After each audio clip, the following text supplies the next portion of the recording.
I don't know, because he asked me for out that I should be befriending him.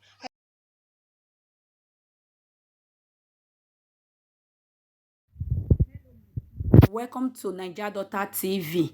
I just bring this new news come outside. A policewoman, she cry out. Now feel they see her body, how she take they show her body. As a policeman say make they start to dey date their self. She can say no, say she na married woman. She can date you. Then the policeman now start to dey beat her. He say he go kill her. Hey, Nigeria, my country. Nigeria, my country. Now, wow, may God have mercy. Married woman, when still they work, they try to one still respect your family, respect your husband. You say no give you ikpekus. Now ikpekus, you not get pekus for house. Now another woman, pekus, now go they sweet you for work. See, married woman body. My people, wait till now get to talk for this thing. Person mama, now this man just beat anyhow. Person mother, my people. Person mother. Now wow, Nigeria. I go leave una make una enjoy this video. Please, if today na your first day of coming across this my YouTube channel, please do well to subscribe to Naija Daughter, okay? Turn the notification bell on so that anytime I upload video, you go dey see and tie.